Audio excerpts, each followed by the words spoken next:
G'day folks, Greg Budd from Bud's Baits here. Welcome to the African Lure Craftsman. In the ensuing episodes, we'll be taking you along while we design and handcraft timber lures and hopefully get out into the water to use them. I've designed lures for some of the big boys in the industry and I sell my lures worldwide. I'll do my best to show you some of the hacks I've learned along the way. Stay with us and experience the wonders of casting lures to bass, giant catfish, tigerfish in Zimbabwe, which I'm fortunate to call my home, and cross borders with us as we'll target the denizens of the deep all along the African coast in magical places such as Mozambique. Through it all, I'll share a bit of my daily life and business experience, which can be quite tough in Zimbabwe at times, as we take you along to run the daily gauntlet of survival. Subscribe and click the notifications button to stay with us. Hey fellas and fellaresses, welcome back to my fabulous workshop. We are back in Zimbabwe because our Mozambique trip didn't happen due to weather. It is happening soon, but what I thought we'd do is have a brief interlude to the workshop series and we'll go into some exciting builds of baits again. Starting guys, long overdue I think, let's introduce you to my fellow staff members here. These are guys who I've taken and I've trained gradually in the various arts of making lures, and they have been a great assistance in getting production up. On the way there, you'll see my dogs, which I always try and make comfortable in my workshop because they never leave my side. They follow me everywhere. There's 3 over here, another 2 hiding around the corner there. But let's go to the workers first. Over in the corner here, we've got Mac. Mac is a Nambian from Victoria Falls. Mac has followed me as I've transitioned and I've moved from Victoria Falls to Bulawayo to Harare, and he's been with me since the beginning. Peter joined me in Harare. Peter's there shaping wood, Mac's bending wires. And then over on the other side of me here, we've got young David, who's a protege airbrush artist, and he's going to be helping me with the painting. At the moment he's doing some foiling. David, how's it guys? Say hello. Hello. With our Mozambique trip being postponed due to weather, I had a chance to redo my workshop. There were a couple of problems, and as you'll see behind me here is the cabinet has now gone. A couple of reasons for that is I could not control the environment in this open doored garage. We can't really close the doors even when it's bitterly cold because the light isn't as good.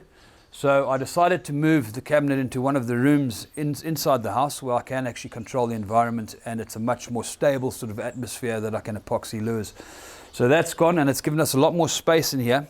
I've got to put in a second spray booth on my right here, and the reason for that is because our production has to go up again. We're going to be making a lot more lures, and we've just got to keep up with the times and keep up with the orders. So what that came to is during our cleanup, I found a little box of wooden lures, and they're kind of like original prototypes. They're just rough shapes, they're all sorts, and it gave me some fabulous ideas to go into some new builds, some exciting builds. A couple of people have asked for swim baits, and that's going to be one of our first builds, is a swim bait. I've given it some thought. I'll have to go into the internet in a little bit and maybe look for it, but I'm going to do a robust garfish, either subsurface or top swimming type swim bait, maybe 4 jointed thereabouts, give it a really nice S-snake sort of action, and try and make it look ultra realistic. So that's going to be our next build we're going to be doing. But I think for now, let's go over to the box and just go through what we found over there, because it's all very exciting. So this is what I found on top of a shelf here, and it just brought back so many memories of the whole procession I've had, or the whole trip I've had down this road to get to where I am today. There's unbuilt lures or unfinished lures, there's all sorts of here, and each has a little story which is quite interesting. Yeah, just going on this little guy, I mean that's quite a nice little shape there. That's made in gelutong, and I think I'm actually going to do a video on this one day because it's a fantastic lure, which is, believe it or not, a deep water jig and a surface lure at the same time. But we'll get to that at a later stage. Nice shape. You can see it's kind of in a flying fish shape. That might give you a little bit of a clue, but we'll get there later on. Another exciting thing I found was quite a few of these actually, and it's a project I took on some time ago, which were going to be magnetic weight shift lures, and I'm going to finish these as well. Perhaps we'll do a video on that too. You can see all the gills have been added with my cardboard technique.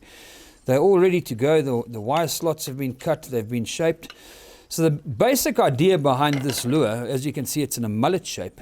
The basic idea behind this was to have a very slow roll lure to drag along the sand at ultra slow pace, so it would still have an action, and that was going to be for use in Sedekama and Gabon, where the technique you use is an ultra slow technique. The problem with conventional stick baits is when you drag them along the sand at ultra slow, they do nothing. They flop from side to side. This guy, I designed it, and I did a prototype, which I'll dig out at some point when we do the video. Did not flop side to side, and what it did is, because it was weight forward on the chin, but had the tube, which I have one here somewhere, the tube inside it with the metal rod and the magnet forward, which would hold it in place when it was there. It meant all the weight was forward, and this thing would actually do a nice shimmy along the sand like that when retrieved ultra slow, which was a good thing. So after it's been cast, obviously naturally it'll be sinking in the water like that. Your weight will be a little bit at the back, it'll hit the sand. Because of the weight in the front and because of the angle of the rod, which was slightly raised, the rod would slide to the front where it'd be held by the magnet, creating a weight heavy or weight forward lure, and then that was creating the action. All the buoyancy would be in the back, and you drag it along, and this back is just swaying nice and regularly like that, with a little bit of a roll as well. So perfect lure for sandy troughs, for things like that. Great, I reckon, for things like mulloway or cobbleo, as they call them in South Africa. In Gabon, you also get Senegalese cob, and that's very similar species. Or for America, for the drum species, something like that off the beaches, be a very, very fantastic lure. I called this the Sedekama mullet bomb because that's exactly what it was. It weighed 100 grams. Of course, when you put it upright and it's hanging off the rod tip like that, the metal rod drops to the back. You got all your weight in the back, and it casts like a bomb. Thus the name. So one of the things I'll mention here is just how difficult it is in Zimbabwe to actually obtain materials. I think I've said before in my other videos, all the wood I import, I get it from South Africa, has to cross borders. You've got to pay duties. There's horrendous duties in Zimbabwe. On fishing tackle or fishing related products, you're paying 40%. To import stuff into South Africa, 0%. To import fishing tackle into Australia, because I was in the business, 0%. So Zimbabwe is quite tough in certain aspects. This aluminium pipe, nothing available in Zimbabwe, and I've had to get a friend of mine who lives in Durban to source this for me. It's not the right diameter, and what I've asked him to get is the carbon pipe, which I'll be using in these lures. The carbon pipe used in modeling, helicopter model, radio-controlled helicopters, all types of model aircraft, and for various other uses. A lot lighter than aluminium, a lot thinner walled, and it's perfect for these sort of lures. But I just thought I'd mention that because you might be wondering why they're sitting in a box. They're sitting in a box because I haven't been able to find that pipe for so long. And I've still got guys looking for it at the moment. Hopefully they'll come across some soon, and then I'll be able to proceed with these builds. Very chuffed. I was very excited and happy to see this as well. This is another old prototype. I did make a few of these. They worked fantastically, but as you'll see, very similar to the stutter step shape, which I designed and created for Bill Lewis America. So this, though, was going to be a baitfish profile. You can see the tail is in a baitfish sort of tail shape, and he was going to be lying flat on the surface of the water with the stutter step action. So basically you'd be able to work this in place, cast to your target area, work it in place, and just flick this thing back and forward, pretty much just like a dying baitfish lying sideways on the top of the water. Retrieve it straight, and it does exactly what the stutter step does, which is do the wobble type wake all the way back to the rod tip, and a whole lot of actions you incorporate with that. Another lure I'll finish one day and probably dig out some others and show you. But all very interesting looking in these boxes. I've had a lot of fun, and there's more to come. So that's pretty much that box covered. I'm going to put this aside now, and we're going to move on to this, see what's in here. Okay, what we have primarily and first is the bit of wood, jelutong again, which I found, which will be the topic of our next video, the swim bait. So basically I thought that was a fantastic long shape and pretty much the same sort of dimensions and thickness as a large garfish or ballyhoo or whatever you want to call them in whatever part of the world you are. would be. And I'm going to make that piece of wood into, I think, about a 4-jointed surface swim bait or subsurface swim bait, and try and get a very realistic finish on that. So that will be our next video series. So we're going to be doing that, or starting on that. And there's more to come in this box as well while we're here, I think. So let's just go back in there and see what else is in here. Oh, wow. Oh, a ton of stuff. So what do we got here? Wow, check at this. Okay, original. These were probably the very original Tokolosh poppers I made, or extra bodies I had from the very original Tokolosh poppers, which is part of my range. There's other stick bait forms here that I'd had started, getting the center line, just obviously never finished. A couple of the original slick fins. This goes back a long way. Look at that ugly thing. Wow, we all got to start somewhere. That actually swam. Didn't quite swim properly with the toe point where it was. So as you can see with the holes, I raised it a bit and it swam quite well. But that was a project I took on maybe 20 years ago. Never got further with it. Trying to do some very sort of ugly baitfish, large eye type sort of profile with a little bit of a difference. But yeah, a fun carving project that was. There's that. A couple of mold templates. Very good idea as well. I always used to paint them red. Cut templates for the shapes of lures I did, so I'd always have a template.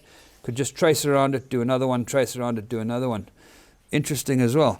And these, which I think is a fantastic little project to come.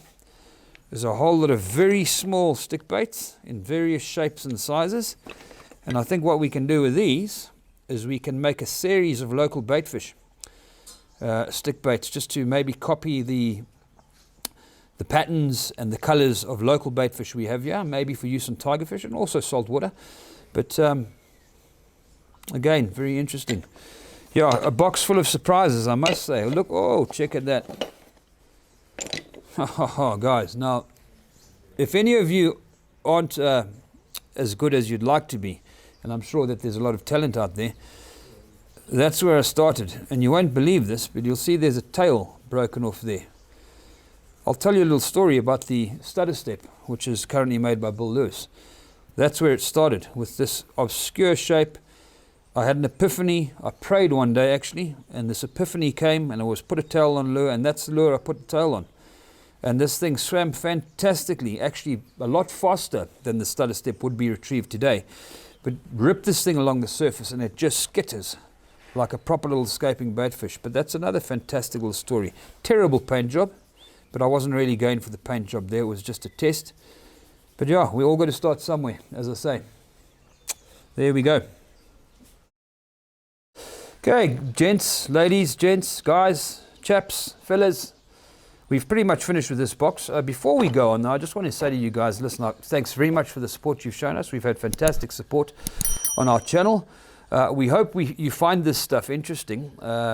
It is the prelude to a build of a swim bait, and we're going to go into more builds as well as other adventures. So anyway, let's put this aside and we will go into the next box. If you like what you're seeing, hit like, subscribe, hit the notifications button. Let's see what else we have here. Very interesting story. So that box of, I don't know what to call it actually, because that was a little bit of an aborted operation. And this here was an attempt by me when I needed to ramp up my production to get some local street carvers involved in helping me to build lures. The idea was I could take them roughed out blanks, all cut to size, and pay them per blank they did, and they would then help me. So these guys, by the way, I don't know if all of you know, but Zimbabwe is renowned for its street art, most of it carving. And these guys, and even the guys who did this, are fantastic at carving the most realistic elephants, buffaloes, various things like that. And yet, quite strangely, they couldn't even carve a fish, which was I found very interesting. Mac behind me was with me at the time in Bulawayo. Do you remember that, Mac? Hey? So I outlaid a small fortune on paying these guys up front, and we got back literally nothing I could use. No two lures are the same. I'll show you a couple of them. and they are bent and they are all over the show. They even took my blanks and somehow got them shorter, and I don't know what they did. But let's have a look at that as a lovely, not too bad from the side. Let's have a look at the top. We've got concave faces here, convex faces there. We got lumps out of the side. We got even this lure. For the amount of time I was trying to save, wouldn't be worth it because I'd have to take this and personally do it, and it would take quite a considerable time. That one's actually bent side. He somehow twisted the wood, you know. Yeah, wow, hey, look at that. That's an exciting project. I don't think so, but I mean, here we go. Look at some of these. I mean, that's another fantastic effort by our erstwhile wood carvers. There's another one. I think that bait actually lost weight somehow because that was supposed to be about double the thickness, but it wasn't. It came out extra thin. Some actually even came out even thinner. I remember getting them. I can't see them in the box at the moment. I think I use them as firewood. But yeah, there we go. So this is some of the shapes. Often you'll be a little bit conned because you'll look at the side and you'll think, wow, those two are very similar. No, not really. No, not really. Big flat side on that side there. Big bulbous side on this side. Yeah, quite an experience really. Lots of bends in the lures. Might be a new thing for a new style of stick bait, I think, eh? Some slightly sideways, I'm not too sure, but anyway. So that was quite an experience. All due credit to the carvers in Zimbabwe because they are very good, I must say, at carving their animals and carving various things, but never get them to carve lures. Very interesting finds we had just now. We've run through all of those. The wood carvers of Bulawayo, which turned out to be a little bit of a non-starter. But while I was on that, I had a think and I dug out this little gem here. And this lure here was Mac, who's behind me, was his first lure I got him to carve. I'm going to bring Mac over here and maybe he can just talk us through what he is thinking when he carved this. I gave him a little bit of assistance with this, but if you have a look at that, not a bad effort at all. I haven't yet used it. I want to take this bass fishing, little vibe bait, very nice little profile, much like many of the tilapia species you get here, which bass prey on, and a perfect size as well, even for a big bass bait. I mean, that's probably about 9 centimeters, 8, 9. But yeah, perfect little action. Probably weighs about 20 grams. Great little lure. Mac, do you want to come over here and join us and just walk us through how you came to this?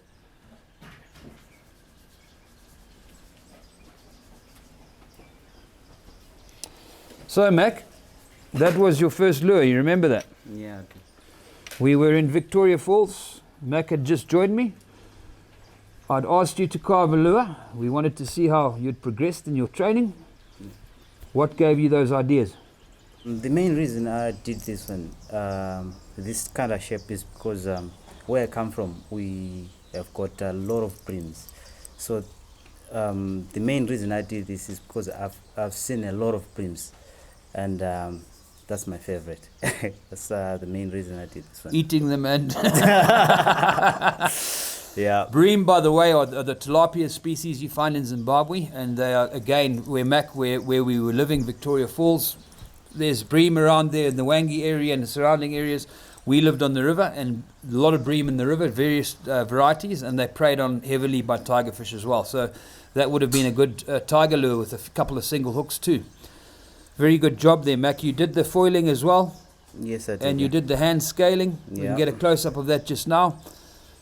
Very effective and swims like a baby. Protege lure maker, yeah? Hey, that's Thanks. the next name, Max Lewis. You're going to be hearing about. Mac, thanks for that. And while we're on the topic, watch the hooks there of these lures. Yeah, something that's very important with lure designing, I find particularly in freshwater. Saltwater has a little bit more latitude because a lot of salt bait species look the same across the world, or are the same actually. But obviously if you're designing freshwater lures, you match the hatch in whatever part of the world you're in. Mac did a very good job here creating a kind of like a little tilapia bream, we call them locally bream species. And yeah, fantastic little lure there. Talking of which, what I often do when I get my new guys in is I give them a little carving test. So David joined us the other day. Mac, thanks very much. David, do you want to come over here? Grab that lure that carving you did for me the other day. And again, it's an indication of match the hatch. And where I take or pay credit is where guys take the initiative and do their own thing. So David joined us the other day. One of the first things I did with Mac was got him to carve a piece of wood into the shape of a fish. A lot of guys have failed that test, funny enough. David passed with flying colours. So David did this on Mac's initiative because he's kind of taken over that role. And he was looking at a little poster I've got up on the wall there, some of the native species we've got here. And one of the things he saw was the vundu or the barbel, which are very big catfish species we've got in southern Africa. And into Central Africa as well, with those two species. And he carved this little beauty here, which is quite a good replica of a catfish. Even the guys in America, in the US, will be looking at this and saying, oh, that looks very much like a US catfish, a flathead or something like that. But not a bad little carving there. David, how did you get to that? You were just looking at the poster. When I started this, it was one of those. I actually wanted to go to our normal breams and whatnot, but the piece of the wood was a bit big. I was like, how about I do something bigger? Then that's when I started looking at the poster and trying to get the features. I did a bit of wood carving back in the days, so it was not that difficult, but looking at the kind of the lures you do here, they're more everything precise and to the shape. So I was trying my best to keep the proportions and whatnot. That's how I end up with this. No, you did a very good job, and that's what I looked at as well, is just how uniform it was. I saw a couple of slight things, but they don't matter. I mean, and those things you refine over time anyway. But as a wood carving, I mean, put a little tail on there and a little stand, paint it up or polish it, that would be quite superb. I'd have that on my mantle. Well done there, David. Yeah, very cool. In fact, what I'm going to do with this over time is I'm going to make this into a lure that swims. And we're going to teach you about the disparity between buoyancy and weight, weight placement, and how you create action in lures. A lot of guys prefer their bibbed lures or their bibbed minnows or rapalas, those sort of things. I use them, of course, but I've gone off them for the past maybe 8-9 years, and I use stick baits only, and I've managed to incorporate some sort of realistic swimming action to all my stick baits just by the placement of weight and the disparity between the placement and the buoyancy of the wood or whatever material you're using. So anyway, well done on that. Very good little carving that. Thank you. Thanks for joining us. We hope you enjoyed what you've seen and this little find of a box, and we're going to go into these and develop these as we go on. I hope you enjoyed meeting my staff members, a very fundamental part of my little business here. And join us for the next episode. Hit like, subscribe, and the notifications button. Cheers for now.